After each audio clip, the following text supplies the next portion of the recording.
Bwana mambo vipi mdau wangu wa nguvu, hii ni Nangadi Online TV na mimi naitwa Saki the Response Blaze all the way from Nangadi Cities in the house. Asante sana kwa wewe ambao umesubscribe on time kujihakikishia na kuwa na familia na kuweza kupata good news pale tu ambapo sisi tuna upload taarifa zetu. Leo bwana Nangadi Online TV tumepata time ya kupiga story na mzee wa busara, mzee ambaye ana mambo mengi sana ambaye anaweza kushare na sisi wenyewe mkapata kufahamu pia kupitia yeye. Tunafahamu ni mzee ambaye umri umetembea kidogo, japokuwa bado anajifanya ni kijana lakini umri umetembea wazi kabisa. Ukimtizama unaona hata nywele zimeanza kumwacha rangi, nywele ni nyeupe.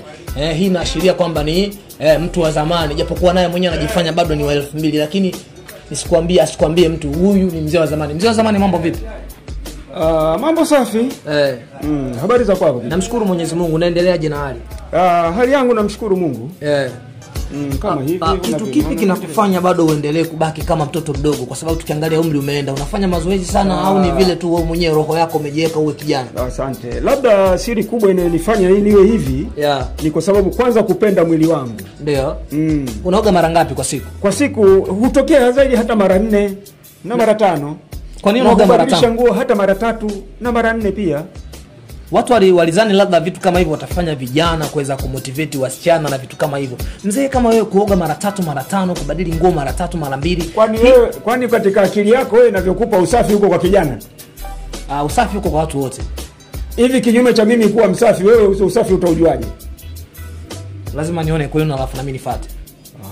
Basi ndio maana mimi unaniona kwamba niko safi muda wote. Lakini mzee usafi umezidi sana, mara 5 kwa kutwa. Chupi ya ndani unavaa masaa mangapi? Chupi ya ndani si zaidi ya masaa 4. Sasa na ukitaka ushahidi mkubwa sinaenda kwa bibi yako, wanaenda kuhakikishia. Okay.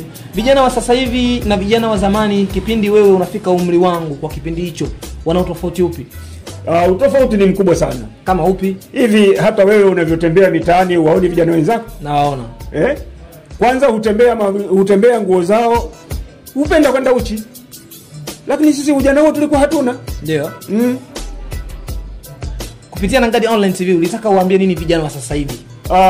Kupitia Nangadi Online nilichokuwa napenda kuwafundisha vijana. Ndio. Kwanza wanatakiwa wawe na mwelekeo wa kujifundisha mazingira. Ndio. Ya kiutu. Maana utu wa mtu ni kuvaa. Ndio. Utu wa mtu ni kufanya kazi. Ndio. Kujituma. Ndio. Heshima na adabu na busara. Na busara unapokuwa nazo, maana ya busara ni kujua kwamba hiki ninachokifanya yule ataridhika. Ndio. Na hiki ninachokifanya yule hataridhika.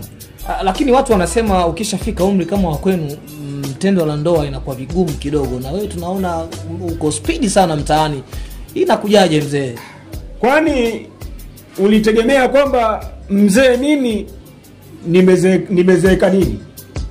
Labda unajua siku zote kifaa kinapofanya kazi ndio kinapozidi kuchoka. Gari unapoinunua leo baada ya miaka 3 inategemea na matumizi ya gari yako utakavyotumia. Gari ukiitumia vibaya basi ndivyo itakavyochoka haraka. Ukiitumia kwa raha na gari hili na hivyo utaishi kwa raha tu. Kwa hiyo unataka kuniambia gari yako ulikuwa unaitumia kwa raha? Sana kabisa. Unataka kuniambia mtu ambaye anakutana na wewe ana enjoy tofauti na kijana wa kileo? Tena ninachokwambia laita ni kama una dada yako, mwambie kabisa ukimuona mzee wa busara mpitie mbali yule. Haya matusi. Hapana. Sasa kama ni matusi wewe kwa nini uulize neno kama hilo?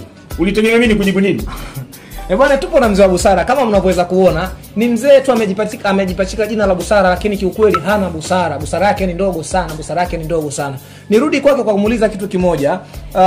Unafikiri kitu kipi kinafanya ndoa za sasa hivi zisidumu tofauti na ndoa za kipindi chenu? Kwa sababu tunaona wazee ambao wana umri kama wako, wanawake ambao tayari walishawaoa miaka ya nyuma huko ambapo wako vijana. Ila sasa hivi imekuwa tofauti, ndoa miezi 2 3 imedumu sana, siku 7 kawaida, mwezi mmoja kuachika kawaida. Unafikiri kitu kipi kinawahangaisha vijana wa kileo? Asante. Labda kijana wangu ni kuelekeze jambo. Wakati huo sisi ndoa zetu zilikuwa zinadumu. Kwanza tulikuwa tuna unyenyekevu wa ndoa. Ndio. Kuzijali na kuzithamini ndoa zetu. Maana ya kujali ni kwamba ninapokuwa na ndoa yangu siangalii macho nje. Ndio. Na iangalia ndoa yangu. Na ndio maana tuliweza kudumu kwa muda mrefu sana. Wakati vijana wa sasa hivi wanapita kuhangaika kutafuta dawa za kuongeza nguvu za kiume ili kuwaridhisha wanawake zao kufika kileleni, nyinyi wazee wa zamani mlikuwa mnatumia nini?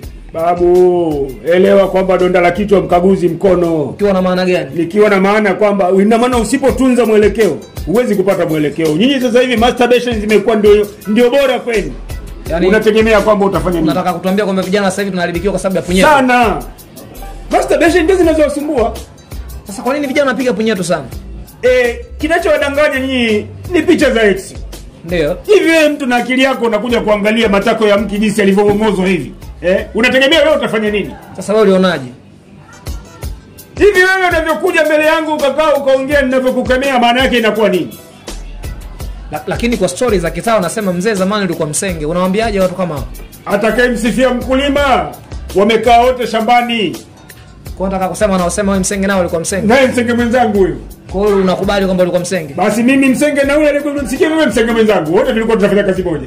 Okay. Okay, sawa. Mimi nashukuru kwa time hii kupiga story na Nangari Online TV, mzee wa busara, japokuwa una jina kubwa tofauti na vitendo au maneno yako. Wewe alikwambia kwamba jina kubwa kuliko mimi mwenyewe nani? Naona maneno yako kama ya kihuni. Wewe na akili wewe. Kivipi niwe na akili? Yaani ndevu zinakufanya kwamba utoke na akili. Unajilinganisha kwamba wewe na mimi tuwe sawa sawa? Sina maana hiyo. Ila mzee bora kama umepanda. Unaona kwamba mimi si mtu wa busara maana unaongea ujinga. Wewe kama haya kuniongea kuna mimi si mtu wa busara. Mimi sina busara, mnazungumzaje busara? Hebu angalia kwanza mimi nilivyo na wewe sawa sawa? Unakosaje busara mimi? Shika adabu yako wewe. Baba interview imeisha, unaona kama umepanic. Basi.